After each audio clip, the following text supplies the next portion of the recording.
Hi, this is Mac with PriceActionTradingSystem.com, and this will be our chart lesson for Tuesday, April the 24th. And we didn't have a chart lesson yesterday. I apologize, but I had some computer problems. But I thought I'd share this with you just in case you ran into it.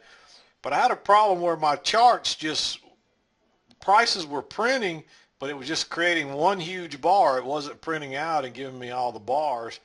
And it turns out all the only thing that was wrong was somehow my date had gotten changed on my computer, and instead of the date being April 23rd or 24th, it was actually showing a May date. And I don't know how it got changed, if somebody sat down on my computer messing with me or what, but somehow my date got changed, and that threw my charts off. So if you ever had an issue with your charts, you might look into that and see if maybe that's what's causing yours. But pretty much what it was doing is the charts weren't printing properly. It was just one huge bar, and prices were jumping up and down on that one bar. And it just turned out to be the date. But anyway, I got that corrected, and today was a pretty good trading day. And if you look at the big picture, here's the highs here, and here's the lows. So it was pretty much a trading range. This is where prices closed for the day. So we pretty much spent the entire day from between 1363 to 1371. So you could just say about an 8 point trading range. But there were some good setups in here. There was a really good setup here, and there was a trend line up and a trend line back. And we really spent the majority of the day, or I would say, in a 68 to 70, so about a little over 2 points. And this is when it gets hard to trade for most people. It's really easier to trade if you're paying attention to what you're doing, but for some people this is difficult to trade because there's not a lot of room to, you're just constantly getting whipsawed from one side to the other. But let's go back and look at the trades. But hopefully you can see the big picture. I didn't put it on there. Your trading range was really right across there for it started out right here, but it moved a little bit higher, and you can see, and those were the highs for the rest of the day. And then your lows were down here. If you use the closes right across there, that got you the lows for the day. So it was a pretty standard setup for a day, and hopefully you had a good trading day. And let's just go to the trades and start talking about them. I marked this trade right here if you were here and you saw it. I think it was before the 8:30 setup. Let me just see what time. I was in here a little early. No, it was still 8:30. It was after the open. I was thinking I took that trade before the open, but I didn't. But this is just a nice two-legged pullback um, with a short right there, and that was an easy scalp. Didn't get anything more than that. At that point, it looked like prices were going lower, but then we pretty much just went into a trading range right here. And if you move this one down, you can see that real easy. And but we did have this trend line coming up here. I drew the trend line off the first two swings after the open, and that pretty much held for the rest of the afternoon until we got a break up here, and then a new high, and then the trend reversed. And just as we'd expect, following price action rules. Let me make this a little bit bigger. But this was the first trade. This is just a two-legged pull back to the EMA. We had a little trap where prices went higher, tried to go higher, and then reversed and closed. So going short there was a low-risk entry, and it did give us a scalp, and then prices bounced. We actually had a failed second entry short right there that turned into a second entry long. So if you went long right there, if you saw that, that's great. There was another scalp right there. But if you missed that one, you definitely should have entered right here. Because we tried to go lower again and made a higher low. And so if you went long above that bar, that was a pretty good trade. If you didn't go long there because of this resistance across here, that's okay too, because this is a trading range, and this is not, this bar does have a little bit of a green body, but for the most part, it's a doji. So if you didn't go long there, that's okay. I understand why, but if you did take it, it met the rules, even though it was really borderline close. The better entry was right down here. You had this kind of double bottom across here. You had all these stems, and then you had a break lower that reversed. So going long right there was a pretty good trade. There was enough room to scalp out before you got up here, and you would have been out before you got back up here. So that you wouldn't have got a runner on any of these until here. But here we had another two-legged pull back to the EMA. We had this little small congestion area, and prices broke lower and then reversed and went higher and closed on the very high. So if you went, you probably would have gone long right here. I mean, I did. And as long as you kept your stop down here, you were okay. I mean, this is a very bullish bar, but it doesn't surprise me how it worked out, because they broke prices higher, turned them and reversed, and then broke below that bar. So that trapped a lot of shorts right there. Definitely no reason to go short there. If you were drawing your trend lines, you should have had a trend line right there. So definitely no reason to be going short right here. And so even if you didn't get long right here, when you saw this short trap and prices broke right here, that was where you went long. And that's basically a breakout pullback long with two tries to go lower that failed. And anytime the market usually tries to do something twice, we tested that trend line twice, 2 good times, couldn't close below it, and then prices reversed. And that's when they hit the stops. And all these shorts, that people that got short off these highs, this is where they started exiting. You see how it exploded up, and then of course the new longs run to jump in as well, and it pushes prices to a new high. So this was a great entry, an easy, quick scalp, and then it was probably good for, I think it was good for 4 or 5 more points. Entry was around 66, and it ran all the way to 70, so a little higher than 70. So easy 4 points there if you exited on the highs. And so hopefully you were prepared for that trade. And this is another two-legged pullback to the EMA, but no reason to go long right here. And I want to talk about this because people always ask me about where not to go long. But by the time this trade triggered, it would have worked if you went long right here. You would have got your scalp. But let me show you why this is not a good entry. Prices hadn't made it back to the trend line yet, for one thing. But secondly, look at all that. There's 1, 2, 3, 4, 5, 6, 7, 8 overlapping bars. All these bars are overlapping. 1, 2, 3, 4 of them are dojis. And anytime you get 3 or more overlapping bars, and one of them is a doji, entering out of that is risky, because prices almost always do just what they did here. They broke higher, failed, and pulled back, and then went higher. And that's what will happen 90% of the time when you come out of that. So it's risky buying coming out of that. It wasn't real clear that this was a range yet, and so I was looking for prices to come back and touch this trend line. That's where the next key entry spot's going to be. And you see what happened right here when we came back and finally touched the trend line. That's where you got the bigger move. And so just remember that. And if you went long here, it would have worked, but it's not a good setup. But for the reasons I just said, even though it is a pullback to the EMA, entering here without it coming all the way back to the trend line and without a great setup bar makes this risky. And then you had another bounce right here, but look how big that bar is, and it's bearish. It closed on its low.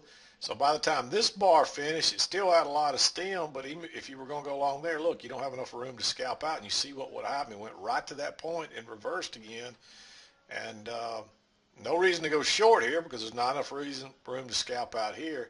So when you know you're in this range, when you're starting to get all these matching highs and lows, you only want to enter short up here, and you only want to enter long right down here. There's no other way to enter that.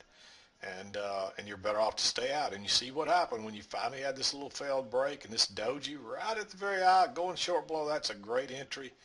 And you can see how that rocketed back down to the low side. And then that's the first break of the trend line. But we did get a pullback that touched the trend line. We also bounced right off that support area again. So going long right there was a good trade. And you can see that prices quickly went on up, and then we had another setup to go short.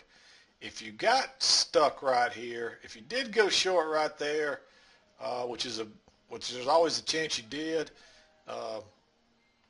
because, or because of the trend line right up through here, we did have the break. So on a new high, there's a chance that prices are going to sell off from there. Sometimes you'll get two legs.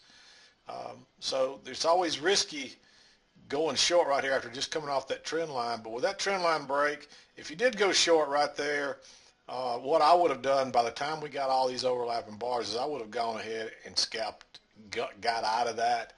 I probably would have made a mistake. But that was a very good setup, right? Going short right there. But you see what happened. Prices ended up getting hung in this. And so the next time it came back down here and ticked lower, I would have taken probably a break-even hit or tried to get a tick. I definitely would have got out right there. And because and you see it did bounce again right there and try to go higher, but it just couldn't do it. And it came back down here and tested this low again. And the only reason you wouldn't want to go long off this setup, it's a little bit different now than it was over here, because now we've got a trend line. Now we've got a move to a new high. So we're coming off, and plus we're coming off a failed break higher. So you see we got this double top right across there. You see that? And this is a failed break above that. So anytime you get a failed breakout, that's when you're likely to get a trap, and prices will try to break out the other side. So until we get back up to this high, you don't want to be going long again now. And you don't want to be, you really didn't want to be going short. I circled this short, and I'll tell you about this one, but I really did not like this trade. It's not a great setup, but if you took it, it's definitely, if you can see this, the move started here. It moved up, pulled back, and then a second leg up. So that's a two-legged pullback to the EMA, the trend line. There's a bearish bar. So if you took that trade, it met the rules, but it was really risky because of this support across here. And you can see what happened. The first move down, it bounced, but all it did was trap longs and then turn back down. And this is really the same thing as a breakout pullback short, but I don't ever go short hardly at a place like this. I would rather see prices come down here and come back and then get a solid breakout pullback short like right here. So for that reason, I didn't mark this. I did mark this one because it's a two-legged pullback to the EMA, and we didn't really have the trend line yet, so you can't say it was a two-legged pullback to the trend line, but it was a two-legged pullback to the EMA, and it was a nice bearish leg down, so there was a good odds we'd get another one. And if you measure this, you'll probably see it's a nice two-legged measured move. There's leg one, there's your two-legged correction in the middle, and then there's leg two, almost right on the money there. So I did go just a tad bit lower, but that's a good sign for another leg down. And so if you went short right there, wasn't necessarily wrong, but it's not a great setup. Look at all these overlapping bars, and you can see it did hesitate right in there, and that's why we don't like to take that trade. But then we had this another, basically a couple legs back. There's actually three legs right here. One move, pull back, second move, pull back, third move. So, and that's a nice doji at the highs of this resistance. The trend line at your back, the EMA at your back. So going short right there was okay. And you can see you would have it took it a minute to get working, but it was a nice easy move down. Your runners would have begun good all the way back down here to test this low again. And you can see that's right where we bounced. Going long right there was a good trade because that's a little tiny doji at the strong support with plenty of room to scalp out, knowing we're probably going to come back and test this trend line again. And if you clone this or copy this and drag it down, you can see it was an easy channel. So we were looking for prices to bounce right down here anyway. And that was the last setup of the day. So it was a fairly easy day if you are following the price action and if you understand how to trade ranges and those type things. So it wasn't real difficult, but if you don't understand ranges, if you don't understand price action, these kind of days usually chop up inexperienced traders. I like these kind of days because they're so predictable. It's so predictable that prices are going to bounce on this low end here of this support, and it's predictable that they're going to turn off the high end.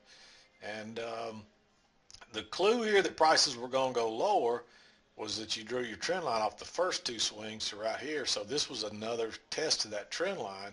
But notice how this high, then you got a little lower high, then you got another lower high, then another lower high. So each bounce was getting weaker. So that's a sign that the sellers are in charge and that the buyers are getting weaker. So that's a sign that you're probably going to get a breakout eventually. So again, if you took that short right there, that's a long trap. It wasn't a great setup, but it wasn't a wrong setup either. It does fit our rules, and it was an easy move down. I didn't mark it because I didn't like it, because I just don't ever recommend going short at a strong support like that. See what would have happened down here if you'd have went short right here. And the only good thing about this setup was that we were close to the EMA. This is when you really don't want to go short. Here's a good example. See these three overlapping bars? And I guarantee you a lot of people got short right there. They probably didn't have this drawn, and they probably didn't have either of these lines drawn. And they're watching prices, and they'll say, okay, if it breaks below that, I'm going short. Well, you see what happens. They get trapped.